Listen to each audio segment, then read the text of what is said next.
fiebres virales hemorrágicas o como síndromes virales hemorrágicos. Últimamente estamos en el medio de una fuerte preocupación en torno a uno de los virus que vamos a presentar el día de hoy, pero básicamente creo que la preocupación de nosotros como médicos en formación en el Perú va dirigido hacia otros virus que pueden causar síndromes virales hemorrágicos similares al de ébola, que es el que actualmente nos llama mayor la atención y que evidentemente lo podemos tener más cerca de lo que todos nosotros pensamos. ¿Qué cosa es una fiebre hemorrágica viral?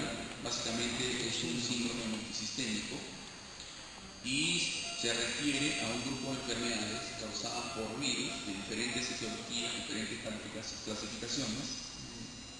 Presentan un daño vascular endotelial que finalmente va a llevar a la presencia de una hemorragia masiva y que finalmente es la que va a originar la muerte del paciente. Entonces, el día de hoy nos vamos a ocupar de ver cuáles son estos organismos, un poco de la historia. Siempre es bueno saber de dónde vino la identificación de estos organismos que vamos a ver el día de hoy, un poco de la epidemiología, el modo de transmisión, cómo esta enfermedad se transmite hacia los humanos, cómo la encontramos en los hospederos animales, algunas medidas de prevención y control, y hacia el final un par de slides en referencia a lo que actualmente estamos viendo en relación al virus de ébola.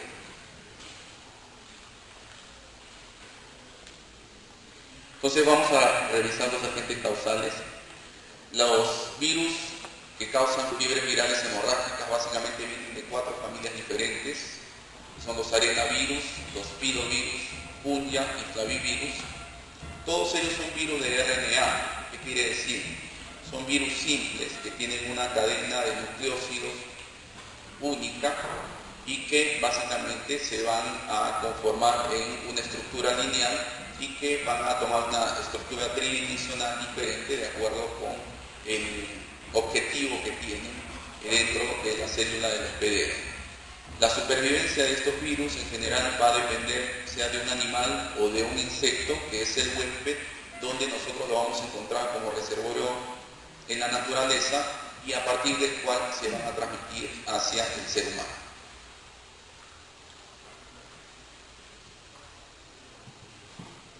Estas de acá son, como les decía, las 4 familias donde vamos a encontrar los diferentes virus causales de enfermedades virales hemorrágicas. Tenemos los arenavirus y dentro de los arenavirus los 5 principales son Junín, Machuco, Savia, Guanarito y Lassa. Lo importante es que los 4 primeros los podemos encontrar en América del Sur. El cuarto es un virus que lo podemos encontrar en el África. De los pungia, los más importantes son el de la fiebre hemorrágica de Congo-Crimea, el hantavirus y la fiebre del Valle de Rift. Acá lo importante es que el hanta lo podemos encontrar en América del Sur. Los filovirus, entonces tendríamos el ébola y el marburg, ambos pertenecen a la misma familia y básicamente son los que más están llamando nuestra atención últimamente. Pero creo yo los más importantes de todas estas familias son los flavivirus y dentro de estos encontramos a la enfermedad de la foresta de Kiasanur, que es en la India, la fiebre hemorrágica de OMS en la Unión Soviética, antigua Unión Soviética, actual territorio de Rusia, la fiebre amarilla y el dengue. Solamente llamar su atención en relación a que hantavirus, fiebre hemorrágica y dengue lo podemos encontrar en el territorio nacional. Y lógicamente lo que más llama nuestra atención en estos momentos es el ébola, básicamente por la atención que se le está prestando a través de los diferentes medios de comunicación. Yendo hacia la primera familia, tenemos los arenavirus, que como les decía, tenemos básicamente 5 virus, los virus Junín, Machuco, Guanarito, Lassa y Savia. Estos fueron aislados por la primera vez en el año 1933 en los Estados Unidos. Hubo una epidemia de encefalitis en el estado de San Luis y fue aquí donde por la primera vez se identifica a este grupo de virus. En los años 58, investigadores en la Argentina identifican los virus Junín es el primero al cual se le correlaciona con causar fiebre hemorrágica dentro de los arenavirus y nos ocasiona la conocida como fiebre hemorrágica argentina, que es una enfermedad que la podemos encontrar como en algunos pequeños focos epidemiológicos, básicamente entre labradores en las pampas argentinas. En el año 1963, investigadores del CDC investigan y encuentran el virus machupo en Bolivia, que es causa de la fiebre hemorrágica boliviana. Recordemos que Bolivia tiene una parte también amazónica y es en esta región amazónica donde se identifica este virus machupo. Y en Nigeria encontramos en 1969 finalmente la fiebre de Lassa, que ocasionó en la época una epidemia de enfermedades virales hemorrágicas y hasta el momento, cada cierto tiempo, nosotros podemos encontrar pequeños grupos aislados donde se reproduce el virus de Lassa. Entonces, ¿cómo se transmiten estos arenavirus? Básicamente nosotros vamos a encontrar que ellos utilizan para la transmisión pequeños roedores.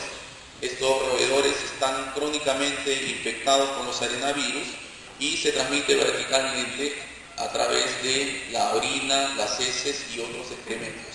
Este es un mecanismo de transmisión bastante común de algunos de estos virus. Por ejemplo, los flavivirus también utilizan aparentemente un mecanismo similar. Y aquí lo que sucede es que hay un contacto con las excretas del roedor o hay materiales contaminados con las orinas o las heces del roedor y también podría aparentemente transmitirse a través de los aerosoles una vez que ha sido contaminado el ser humano, lo cual podría garantizar la transmisión de persona hacia persona.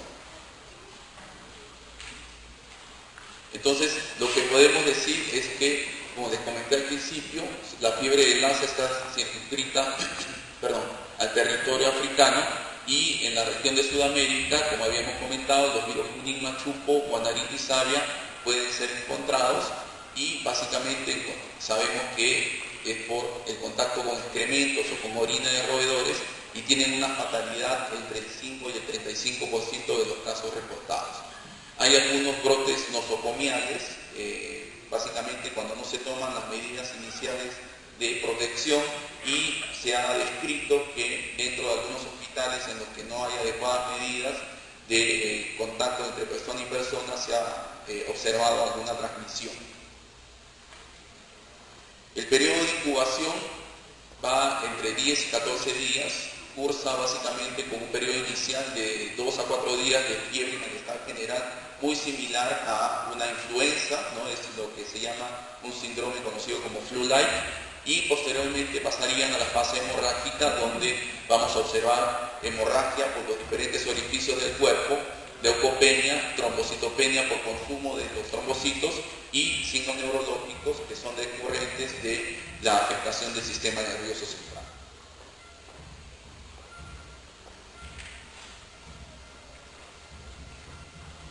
Vamos a ver ahora rápidamente lo que son los bunyavirus, que básicamente, como les comenté en un principio, corresponden a la fiebre del Valle de Rift, la fiebre hemorrágica de Congo y Crimea y el hantavirus. Una historia interesante que escuché alguna vez sobre los hantavirus es que el hantavirus es común en algunas zonas de las planicies de Norteamérica y los indios norteamericanos, los indios nativos norteamericanos, ellos conocían que en las épocas de lluvia, que es cuando se inundan las planicies, aparecía, según ellos, un espíritu del mar que traía una enfermedad que llevaba congestión pulmonar. Y una característica de los hantavirus, como lo vamos a ver posteriormente, es que tiene dos presentaciones clínicas. Una puede ser renal y la otra es pulmonar. Y esta enfermedad pulmonar tiene características clínicas muy similares a un edema pulmonar agudo. Inclusive si lo vemos en una radiografía, produce una gran congestión pulmonar, y esto es lo que describían los indios americanos, ¿no?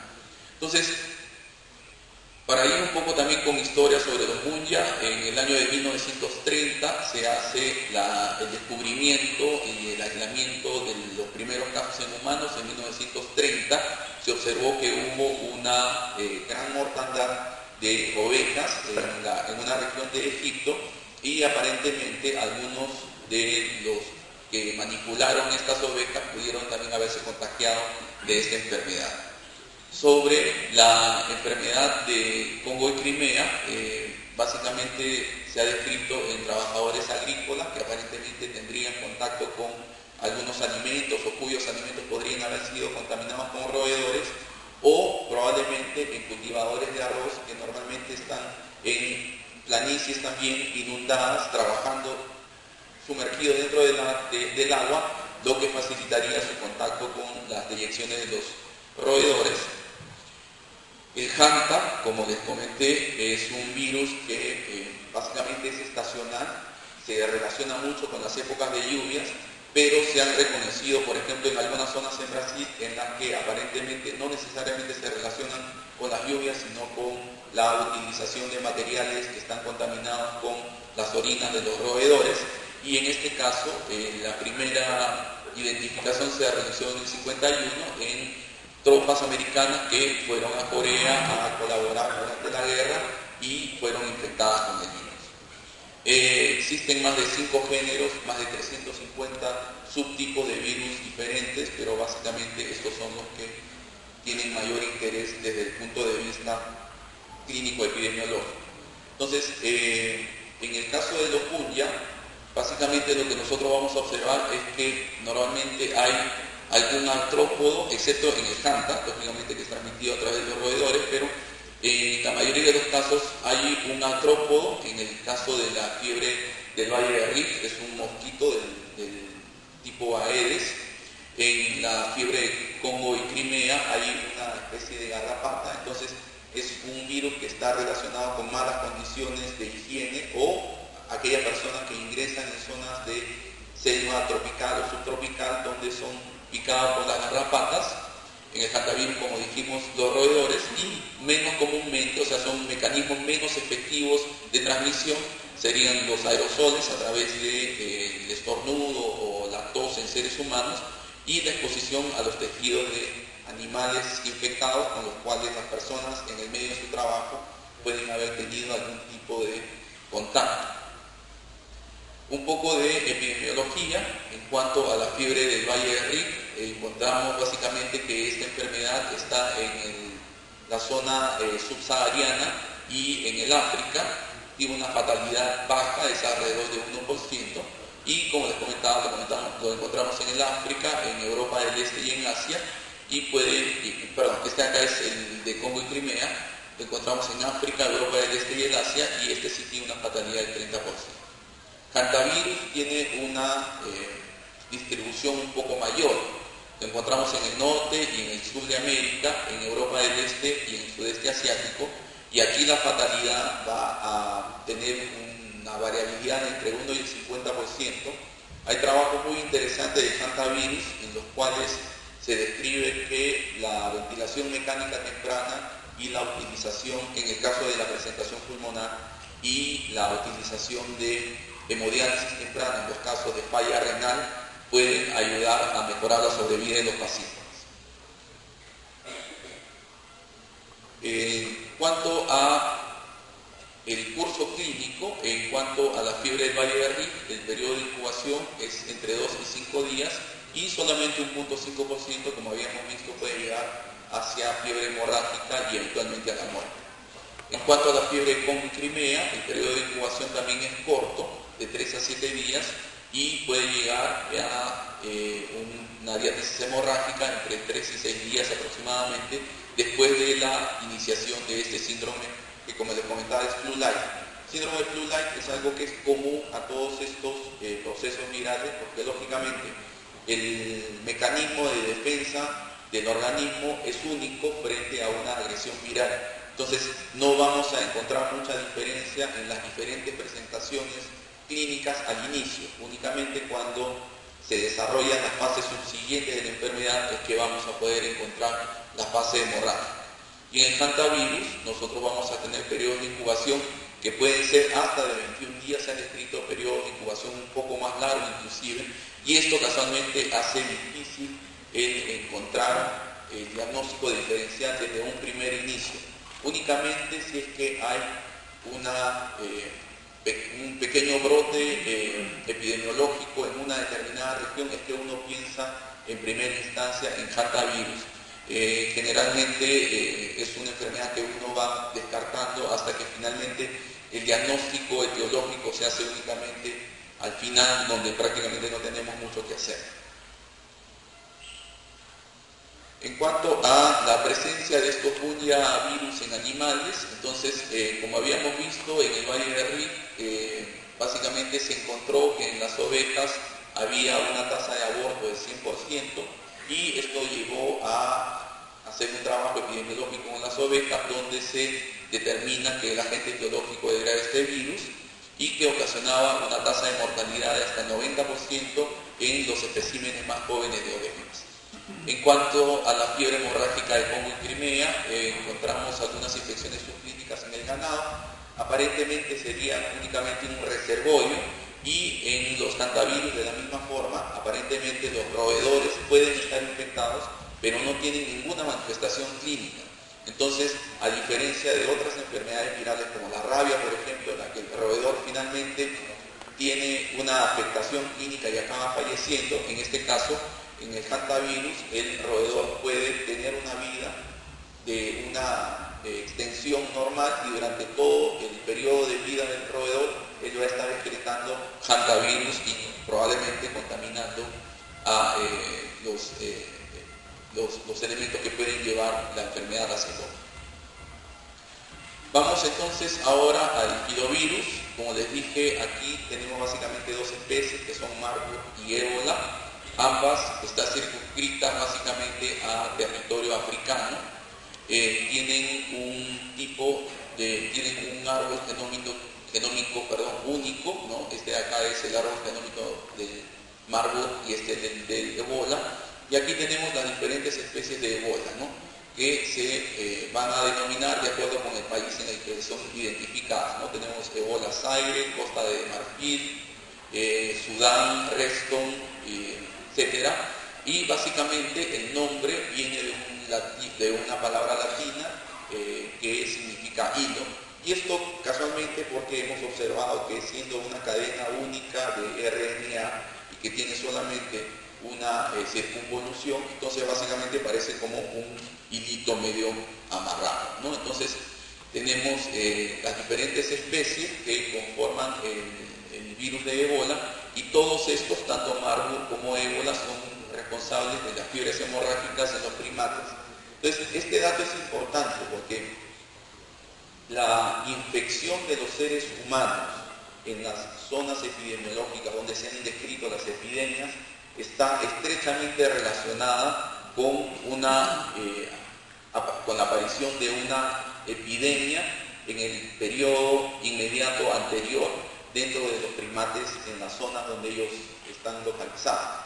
Entonces quiere decir que esta es una típica enfermedad en la cual el ser humano invade la zona, el ecosistema del primate, y entra en contacto con ellos, y a través de ese mecanismo es que el ser humano pasa a contagiarse.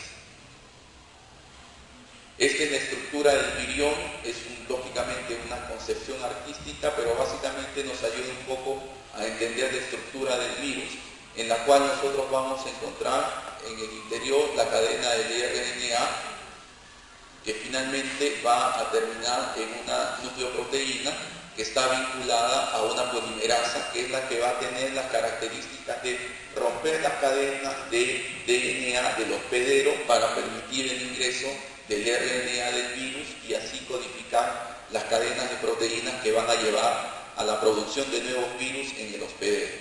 Entonces, para que lo podamos entender, nosotros tenemos la estructura genómica, tenemos algunas proteínas de superficie, algunas proteínas que se llaman estructurales, que son las que le van a dar la forma específica, algunas proteínas no estructurales, que son las que van a dar básicamente la matriz del virus, y lo que nos interesa desde el punto de vista médico es la matriz de RNA y lógicamente la polimerasa, que es la que va a permitirle al virus, una vez que ingresa dentro del citoplasma de la célula huésped, empezar a reproducir utilizando el sistema reproductor de la célula huésped para que se produzcan nuevos virus a través del sistema reproductor de la célula infectada.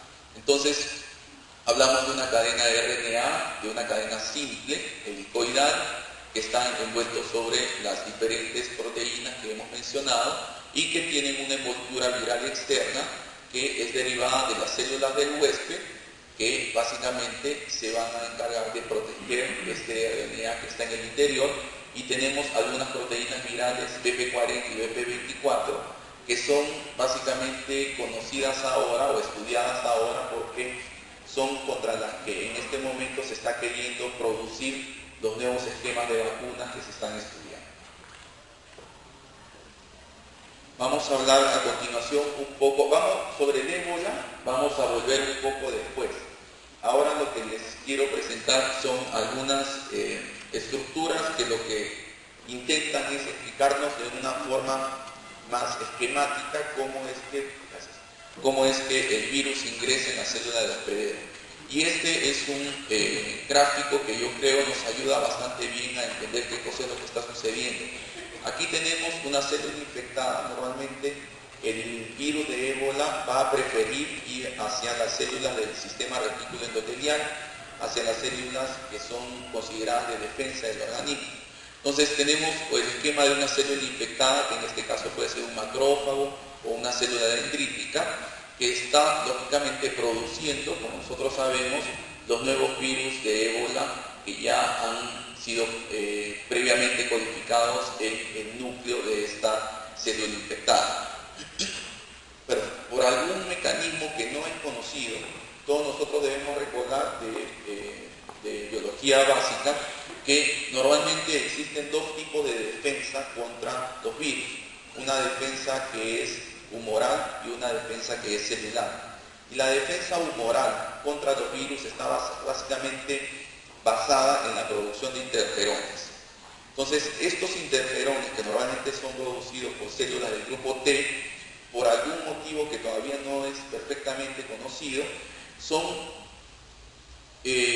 impedidos, son neutralizados y no se producen en una cantidad adecuada para lograr la destrucción de los virus de ébola que se están produciendo en el organismo.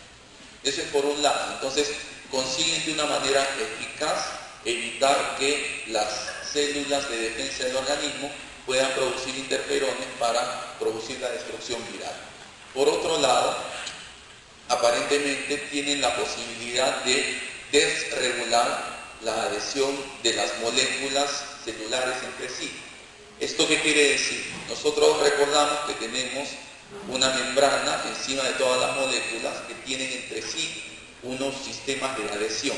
De alguna forma, este virus consigue desadherir las proteínas, lipoproteínas y grasa que hay en la membrana del hospedero para permitir su ingreso a través de un sistema de microfagocitosis y, lógicamente, una vez que entran en la matriz, ellos van a conseguir inyectar la polimerasa, que va a conseguir romper el DNA de la cadena del núcleo, que es de la célula que está siendo infectada, y consiguen introducir el propio RNA para que sea producido dentro de la célula que está infectada ahora.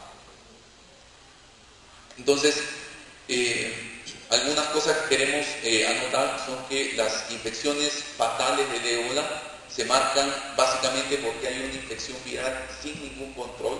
No hay control celular, no hay control humoral, entonces el virus puede reproducirse libremente. De alguna forma la respuesta inmune innata antiviral está retrasada o inhibida, como les había comentado. Existen estas proteínas que van a desempeñar un papel crítico en la patogénesis. Entonces el BP24 lo que va a hacer es suprimir la producción de los interferones y las uniones de los interferones alfa y beta y los interferones gamma a sus receptores, y activa de alguna forma un complejo que está dentro de la célula que se conoce como STAT, que va a ayudar a que se puedan producir los factores que colaboran con la transcripción del virus dentro del sistema inmune de la célula que ha sido infectada.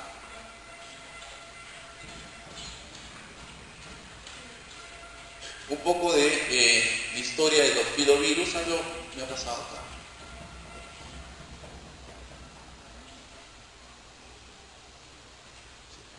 Disculpen que modifiqué un poco los slides ayer y se me desordenó, pero básicamente un poco de la historia. Entonces, en el año 67, un conjunto de trabajadores europeos que estaban haciendo algunos estudios en África, estos se contaminaron con este virus de Marburg. Los virus de Ebola han sido identificados ya desde el año 1976, tal y como los conocemos ahora. Hubieron epidemias de Ebola en localidades de Zaire y Sudán. Entonces, grupos de trabajo fueron hasta estos lugares para ver qué es lo que había causado la fiebre hemorrágica de las personas que estaban en estas regiones, y consiguieron identificar el Ebola virus desde esta época. Y los virus de Ebola Reston han sido encontrados en simios importados de las Filipinas. Aparentemente no producirían enfermedad en el humano, y estos fueron identificados en simios que fueron llevados desde Filipinas hacia los Estados Unidos e Italia, y observaron que tenían una enfermedad hemorrágica que no se conocía en ese momento y que posteriormente se identificó que era un virus que pertenecía a la familia de los Ebola, que aparentemente no produciría enfermedad en humanos. Y en el año 94 se consiguió identificar el virus de Ebola en Costa de Marfil, el conocido como virus Ebola Costa de Marfil. ¿Cómo es que se transmiten? Entonces, hay un reservorio desconocido. En este momento se piensa que son básicamente dos los reservorios. Uno de ellos es un tipo de murciélago que aparentemente se alimenta solamente de las frutas. Es un animal bastante grande, y eso podría explicar el por qué es que podría estar transmitiendo la enfermedad al ser humano. Este animal no ataca al ser humano, pero los seres humanos se lo comen. Entonces, el problema es que, una vez más, el ser humano invade el ecosistema y entra en contacto íntimo tanto con estos murciélagos de la fruta como con los primates que viven en las zonas de la selva, de los lugares donde se observan las infecciones. Debemos recordar que estos son países en los cuales las condiciones sanitarias son muy complicadas, donde prácticamente no hay acceso a agua, no hay acceso a luz, no hay acceso a ningún sistema sanitario, y estas personas viven básicamente de carne que viene de casa. Entonces, son personas que se adentran en la selva, van a cazar y cazan los animales más grandes que encuentran, que muchas veces lo más grande que encuentran es un murciélago o es un primate, y hemos visto fotos de la venta en mercados locales de la carne de estos animales. Entonces, eso explica claramente cómo es que se puede haber roto la barrera entre el primate y el ser humano. Y, lógicamente, observamos que hay casos de transmisión nosocomial. Antiguamente, recordemos que reutilizábamos las agujas, jeringuillas, teníamos las jeringuillas de vidrio y las agujas de metal que se hervían, y probablemente en estas zonas no había un adecuado control de esto, y lógicamente la exposición a tejidos infectados, excreciones y desechos de hospital. Una vez más, no tengamos la noción que los hospitales de estas regiones son como los hospitales nuestros. Básicamente son chozas con camas donde quien atiende es una enfermera que muchas veces no tiene un título universitario, sino que es formada localmente. Y lógicamente también existe el mecanismo de transmisión en aerosol dentro de los primates, ¿no? Entonces, las tasas de fatalidad, y esto es importante que lo entiendan, las tasas de fatalidad van a variar dependiendo del tipo de virus que estemos hablando. Tanto en Marburg, la tasa de fatalidad va entre el 23 y el 33%. En cuanto a los virus Sudán, Zaire y Costa de Marfil, entre el 53 y un 88%. En el resto no hay fatalidad en humanos, y básicamente tenemos un patrón de la enfermedad que todavía es desconocido. Y lo que sabemos al momento es, bueno, lo que hemos estado viendo en los medios, ¿no? La fiebre hemorrágica es la forma de presentación o la forma de evolución más grave. No todos van a evolucionar hacia la forma hemorrágica, pero aquellos que evolucionan hacia la forma hemorrágica prácticamente en un 100% son fatales. Tienen un periodo de incubación que va entre 4 a 10 días, se han descrito hasta 2 semanas de periodo de incubación, y nuevamente el inicio es abrupto con fiebre, escalofríos, malestar, mialgia, una sensación de gran malestar en general, de la misma forma que, como les decía, se puede observar en un proceso de influenza inicialmente, y posteriormente se presenta la diálisis hemorrágica y la coagulación intravascular diseminada. La coagulación intravascular diseminada se va a presentar básicamente por la activación de los mecanismos de coagulación intravasculares. ¿Y esto por qué? Porque una de las características del virus que puede, como les dije, ocasionar daño endotelial, y al haber interrupción del endotelio de los vasos, lógicamente los mecanismos de coagulación se van a activar y eso nos puede llevar a la coagulación intravascular diseminada. La muerte se puede producir alrededor de los días 7 y 11.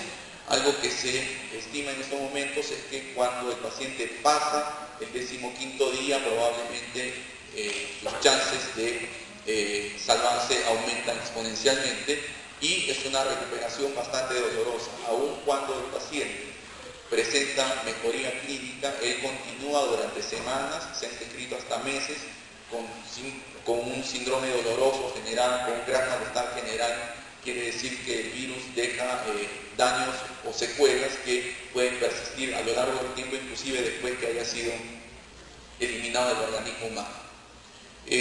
Solamente para entender que también podemos observar la infección en los primates, que va a seguir el mismo curso que los seres humanos, y en el caso del ébola reston es el que más alta mortalidad presenta, alrededor del 82%. Vamos a revisar brevemente Flavivirus y posteriormente voy a ir hacia algunas actualizaciones de lo que hemos observado en esta última epidemia del dengue. Entonces, Flavivirus, como les decía, probablemente es dentro de este grupo de enfermedades febriles hemorrágicas con los cuales nosotros tenemos más posibilidad de contactarnos aquí en el Perú. En el año 48 se describen las primeras epidemias de fiebre amarilla en el continente europeo. Son las famosas fiebres de aguas negras, en las cuales las personas lógicamente se desangraban debido a la falencia hepática ocasionada por el virus. En los siglos XVII y XX hubieron fiebres también, en Europa y posteriormente en zonas de América Central y América del Sur han habido brotes de fiebre amarilla y de dengue también.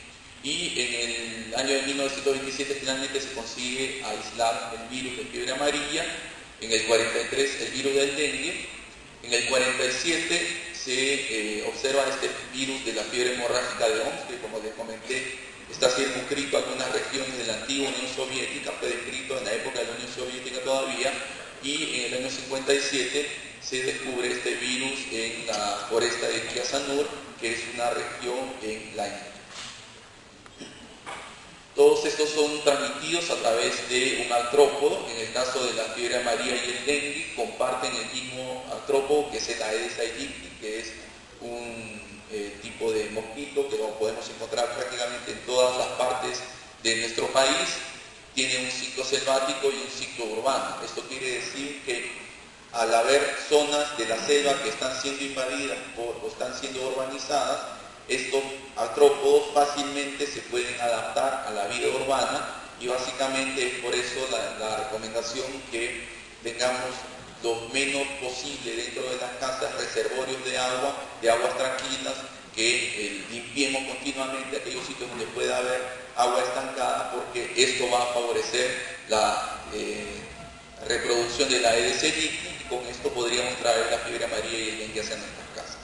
En cuanto al virus de la selva de Kyasanur, como les comenté anteriormente también, este es transmitido a través de una garrapata. Probablemente las personas se contagien en el momento de ingresar en la foresta. Y en cuanto al virus hemorrágico de OMS, básicamente es transmitido por un castor que vive en estas zonas a través de su orina, heces o sangre. En cuanto al virus de la fiebre amarilla, entonces, como sabemos, la tasa de fatalidad es variable. Vamos a encontrar casos en los cuales hay prácticamente ningún o pocos síntomas, hasta los casos más complicados en los cuales vamos a observar las diálisis hemorrágicas. Y en cuanto al dengue, este es un virus que cada vez se está diseminando más. Hemos tenido algo que se puede considerar una epidemia de dengue durante el año pasado en la costa del Perú, y una característica importante es que La primera infección con el virus de dengue aparentemente va a ocasionar solamente el cuadro clásico, que es el cuadro de los rompehuesos que se describe en los libros de medicina interna, y la segunda infección con un virus de un serotipo diferente es el que ocasionaría la diátesis hemorrágica. O sea, aparentemente con la primera infección de dengue uno únicamente va a desarrollar el cuadro clásico, y con el segundo se produciría alguna reacción antígeno-anticuerpo que podría llevar eventualmente hacia el problema hemorrágico ocasionado por este virus. Entonces, probablemente nosotros no hayamos visto hasta ahora casos de dengue hemorrágico en el Perú, probablemente recién a partir de las próximas epidemias de dengue recién empecemos a ver los primeros casos de dengue hemorrágico en nuestras costas. En cuanto al virus Kiasanur, como les dije, lo encontramos en algunas zonas de la India, la tasa de fatalidad es entre un 3 y un 5%, y el virus de OMS tiene una tasa de fatalidad un poco menor que va hasta el 3%. En los humanos, entonces, la fiebre amarilla tiene un periodo de incubación entre 3 y 6 días, tiene un periodo de remisión bastante corto. Entonces, si es que el paciente no evoluciona hacia la forma hemorrágica, probablemente se va a resolver rápidamente sin dejar probablemente ninguna secuela.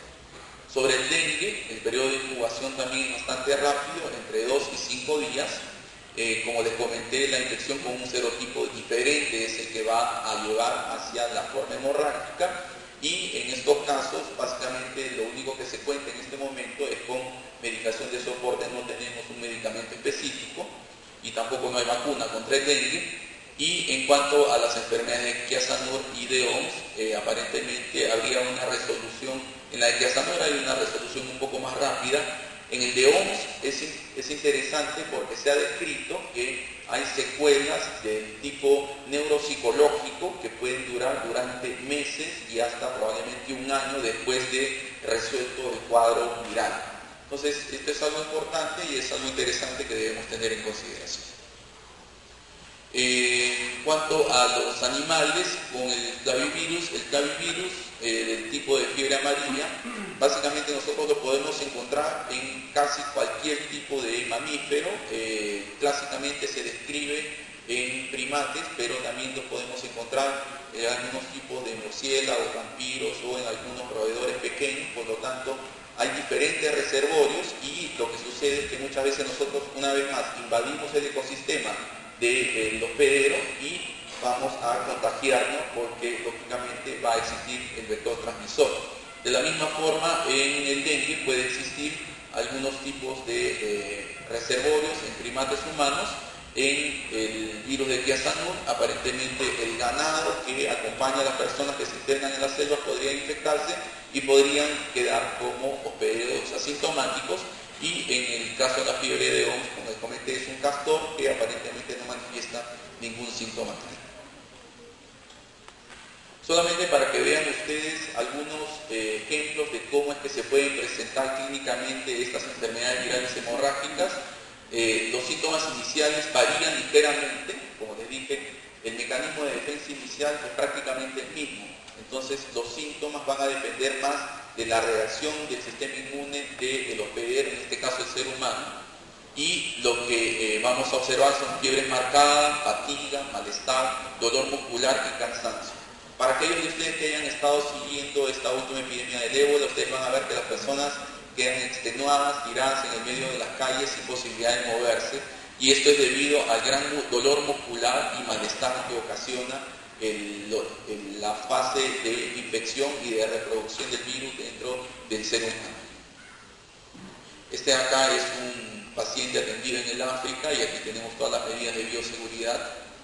Y los síntomas más graves, lógicamente, van a comenzar con sangrados subcutáneos. Vamos a observar inicialmente petequias, equimosis y conjuntivitis, y esto de acá se considera ya como algo premonitorio hacia la aparición de la posterior hemorragia. Posteriormente vamos a observar sangrado de órganos internos. Todos los órganos internos pueden sangrar: hígado, vaso, intestinos en general. Vamos a manifestar el sangrado a través de los diferentes orificios, y lo que se observa es que no necesariamente la pérdida de sangre es lo que va a ocasionar la muerte del paciente. Aquí algunas imágenes. Este de acá es el sangrado conjuntival y este de acá es el compromiso cutáneo que se puede observar en algunos casos y está con una manifestación también de hemorragia. Pero algo que es importante, y los invito a que vean los últimos artículos que se están escribiendo en relación a las epidemias de ébola, es que probablemente lo que esté matando no sea necesariamente la virulencia del agente infeccioso, sino la falta de atención adecuada. Muchos de los pacientes están muriendo únicamente por shock hipovolémico, y eso es porque no cuentan con los medios suficientes para otorgar una reposición de fluidos adecuada en el momento que el paciente lo necesita. Entonces, sobre el tratamiento en general, lo que se les puede adelantar es que se les tiene que dar un tratamiento de apoyo. En algunos casos existen algunas medidas que se pueden considerar como preventivas. Por ejemplo, en los arenavirus y bunyavirus se ha observado que la ribavirina, que es un medicamento que actualmente se utiliza en virus de la hepatitis C, aparentemente es un antiviral y aparentemente tendría alguna acción. Es importante porque en casi todas las enfermedades febriles hemorrágicas se ha utilizado o se ha propuesto la utilización de plasma de la fase convaleciente de personas que se han recuperado de la enfermedad. En algunos casos esto ha tenido un efecto terapéutico bastante importante, entonces es interesante que lo tengamos en consideración. Entonces, en los casos de fiebres hemorrágicas argentina, boliviana y ébola se ha utilizado, y como les comentaba, en algunos casos con resultados importantes. Lo primordial es aislar estrictamente a todos los pacientes que hayan sido afectados y a los contactos que hayan tenido un contacto más íntimo con estas personas, y lógicamente hacer el reporte hacia las autoridades responsables. Algunas medidas de prevención y control que podemos tomar. Aquí observamos trabajadores de salud utilizando la indumentaria adecuada. En este caso están llevando aparentemente el cadáver de alguna persona. Entonces, no solamente en la atención, sino en la disposición de las excretas y en la disposición de los cadáveres de personas que han fallecido como consecuencia de estas enfermedades, debemos contar con el material, con indumentaria adecuada. Entonces, para aquellos casos en los que se conoce que hay transmisión de roedores, por ejemplo, a través de roedores, entonces hacer un control poblacional, evitar dentro de lo posible que los roedores adentren dentro de las poblaciones humanas y limpiar los nidos y los excrementos. Y en el caso de los insectos, hasta hace algunos años habían campañas de control de insectos relacionadas con el Sistema Nacional de Control de Malaria. Actualmente eso se ha dejado de lado. Tal vez sería interesante, por ejemplo, en el Perú que lo volvemos a tomar, pero si es que uno de nosotros va a adentrarse en una zona en la cual sabemos que existen Aedes aegypti que posiblemente puedan transmitir fiebre amarilla, como por ejemplo en nuestra zona de selva central, hay que usar repelentes, ropa adecuada que nos cubra el cuerpo completamente, el uso de mosquiteros a la hora de dormir, y redes en las ventanas y otro tipo de mecanismo de barrera para los insectos. Solamente la fiebre amarilla cuenta con una vacuna disponible. Recordemos que la vacuna de fiebre amarilla es una vacuna muy antigua, por lo tanto está hecha en base a virus vivo atenuado. Entonces hay algunos casos fatales relatados con la utilización de la vacuna de fiebre amarilla. Entonces, vacunar únicamente a aquellos que verdaderamente vayan a adentrarse en territorios en los cuales epidemiológicamente se haya demostrado la presencia del virus. Hay algunas vacunas experimentales para las fiebres hemorrágicas argentinas, la del Valle de Rift, de Fanta y el dengue, pero por el momento no contamos con ninguna respuesta positiva. Y en el caso de transmisión a los humanos, como comentábamos, disminuir la transmisión de persona a persona mediante el aislamiento y el control de los contactos.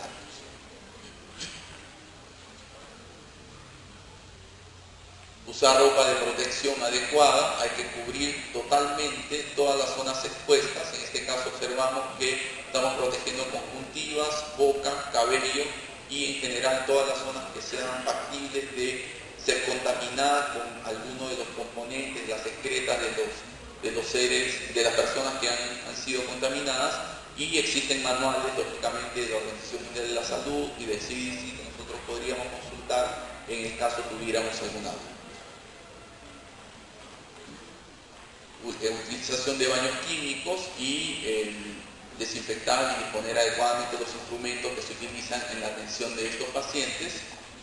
Únicamente un par de slides en relación a que muchas veces hemos escuchado comentarios en relación a que estos virus podrían utilizarse como armas biológicas. Efectivamente hubo el caso de una secta en el Japón que intentó utilizar un aerosol conteniendo estas cepas de alguno de estos virus virales hemorrágicos. Aparentemente sin mayor éxito. En verdad la mayoría de ellos difícilmente se va a poder mantener fuera de su hábitat natural durante mucho tiempo y por lo tanto su utilización como arma biológica está muy restricta. De cualquier forma, lo que se debe evitar, lógicamente, es que este tipo de cepas puedan caer en las manos no adecuadas. Como les comentaba, la mayoría no es estable en forma seca y únicamente habría la posibilidad de utilizar este virus del Valle de Rift, que es el que intentó utilizar esta secta japonesa, para enviarlo a través de una forma de aerosol o de líquido, pero no tuvieron el éxito que ellos hubieran deseado. Y bueno, vamos a intentar caracterizar un poco lo que está haciendo la actual epidemia del ébola, esta epidemia que estamos viviendo en el 2014. Y me parece importante que ustedes como personas que están vinculadas con el área de la salud sepan valorar específicamente qué cosa es lo que estamos viviendo.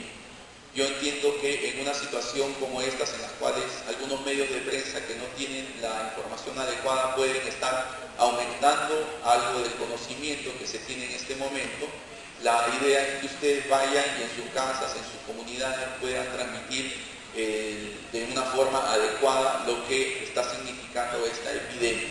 Debemos recordar que como un ejemplo de una mala manipulación de la información médica, tuvimos la anterior epidemia de influenza con el virus H1N1.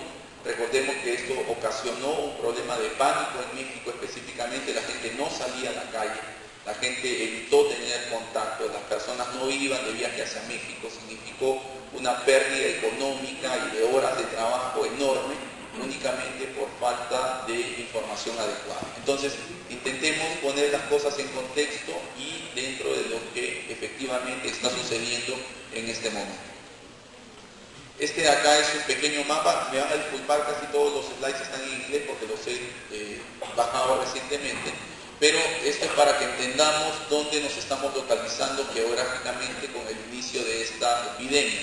Este es el continente africano, esta es la zona donde se encuentran Liberia, Sierra Leona, y Guinea, que son los países que han sido afectados actualmente.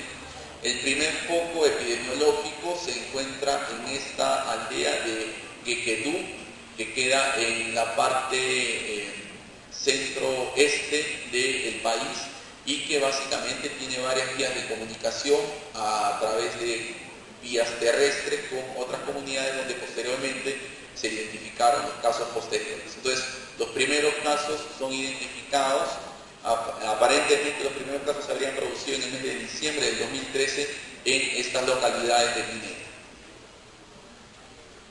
Y esta es la situación actual. Esta es una información actualizada al 10 de octubre del 2014, donde nosotros vamos a poder observar que el foco inicial que observamos anteriormente, circunscrito únicamente a dos pequeñas localidades en uno de los países, ha habido una extensión hacia los países vecinos. Entonces, tanto Sierra Leona como Liberia, debido a que existe un gran comercio en esta zona fronteriza, rápidamente hubo una distribución del virus. Prácticamente todas las zonas de Sierra Leona y Liberia actualmente están siendo tomadas. Las zonas que están en naranja son zonas de contagio activo en este momento. Las zonas que están en rojo son zonas que recientemente se han identificado. Y únicamente para llamar su atención, observen lo alejados que se encuentran los centros hospitalarios de las zonas donde inicia la epidemia actual. Tenemos algunos laboratorios que han sido básicamente puestos allí por el apoyo internacional y de la misma forma unidades de tratamiento de ébola que se encuentran básicamente en zonas costeras y algunas partes donde se inicia la epidemia actual para conseguir identificar los diferentes tipos virales, confirmar los tipos virales que están participando. Como ustedes ven, Costa de Marfil todavía no ha tenido una gran penetración, únicamente se observan algunos casos aislados en algunas pequeñas comunidades en la zona fronteriza, pero básicamente Costa de Marfil ha conseguido cerrar sus fronteras al ingreso de él. Este de acá es una línea de distribución de cómo es que el virus empieza a distribuirse a partir del primer caso. Entonces, el primer caso aparentemente se ocasiona en diciembre del 2013. Entonces, entre diciembre del 2013 y febrero del 2008 hay 9 casos reportados fallecidos que aparentemente habrían sido ébola. Estos casos no han podido ser confirmados porque no se contaba con el PCR en ese momento, pero el caso inicial aparentemente fue el de un bebé pequeño de 2 años. Inmediatamente una bebé que era su hermana de 3 años es contagiada y lógicamente la madre de ellos. Todos estos pacientes han fallecido.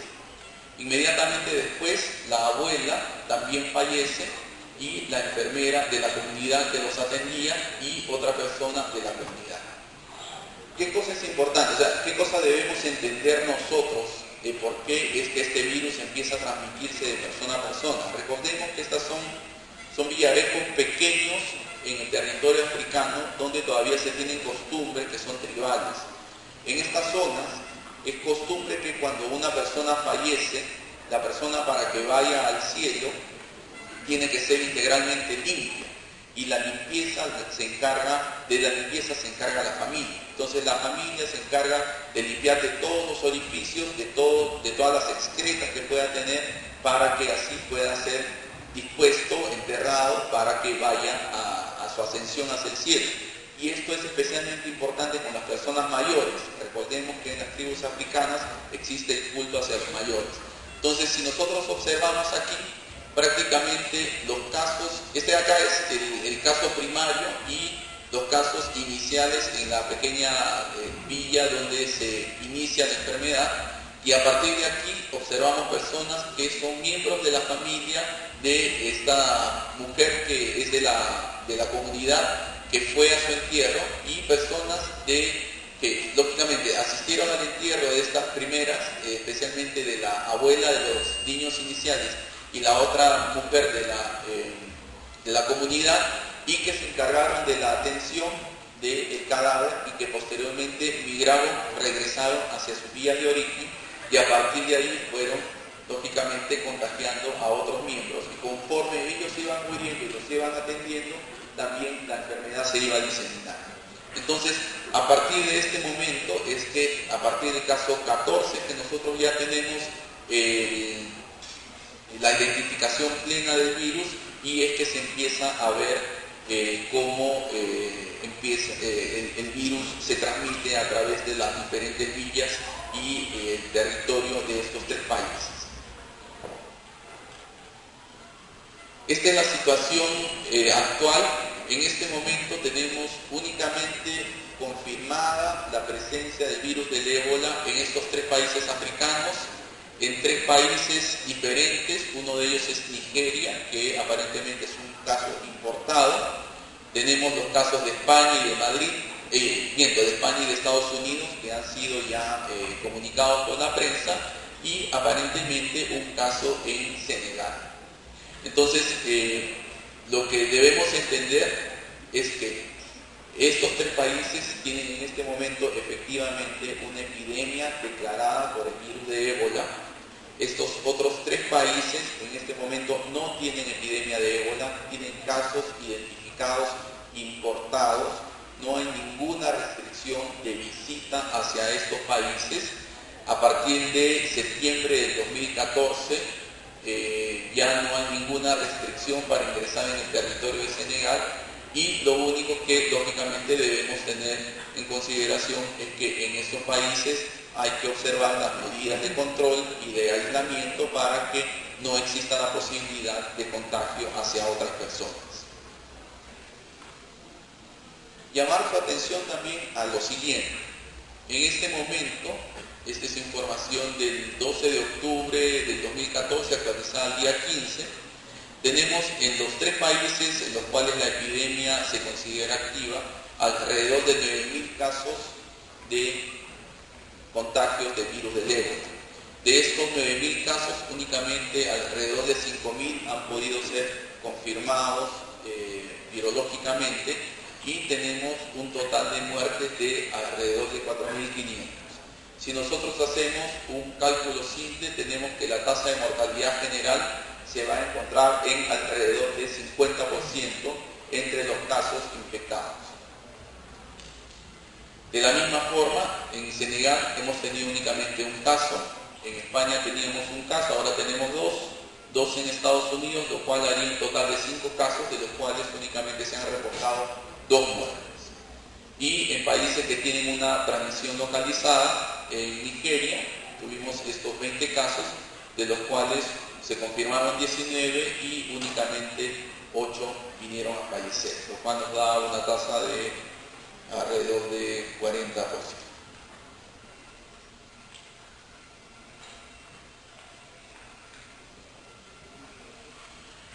Tratamiento. ¿Qué cosa hay sobre tratamiento? En septiembre de este año, la OMS llamó a un grupo de 70 especialistas en ébola a nivel mundial para definir cuáles serían las estrategias a futuro. ¿Qué cosa es lo que se podía hacer con el conocimiento actual sobre tratamiento y prevención? Y si es que existía la posibilidad de desarrollar algún tipo de vacunas contra el virus de ébola. Básicamente lo que se definió es que de todas las moléculas propuestas, habrían aparentemente 2 que estarían más desarrolladas y son las cuales se van a intentar llevar a la ejecución de todas las fases clínicas de estudio para posiblemente intentar tener una vacuna para el primer trimestre del año 2015. Entonces, estas 2 vacunas son una que está hecha en base a un virus recombinante, en el cual nosotros utilizamos una matriz de un virus de estomatitis vesicular, que es un virus inocuo, en el cual hemos introducido parte del genoma del ébola para que la respuesta inmune pueda producir anticuerpos contra esta porción viral y pueda colaborar con la inmunización en contra del virus, ¿no? Este de acá es un tipo de vacuna que está siendo desarrollada en una asociación público-privada entre un laboratorio y el Instituto Nacional de Alergia y Enfermedades Infecciosas de los Estados Unidos. La segunda propuesta que se tiene es nuevamente una asociación público-privada entre un laboratorio y una agencia de salud canadiense, en donde se utilizaría la matriz nuevamente de un tipo de adenovirus del chimpancé, en el cual se hace una modificación genética y nuevamente estamos introduciendo una fracción genómica del virus de ébola para que se manifiesten las glicoproteínas UMI2, hacia las cuales nosotros podríamos eventualmente producir algún tipo de anticuerpo, ¿no? Entonces, lógicamente esto está todavía en fase 1 de evaluación, eso lo de la fase 1 lo vimos el día de ayer, y estas vacunas probablemente no estarán disponibles en una cantidad sustancial, sino probablemente hasta el primer cuarto del 2015, ¿no? O sea, marzo, abril de 2015. Terapias farmacológicas, actualmente tenemos algunas terapias farmacológicas que se proponen, no tenemos un fármaco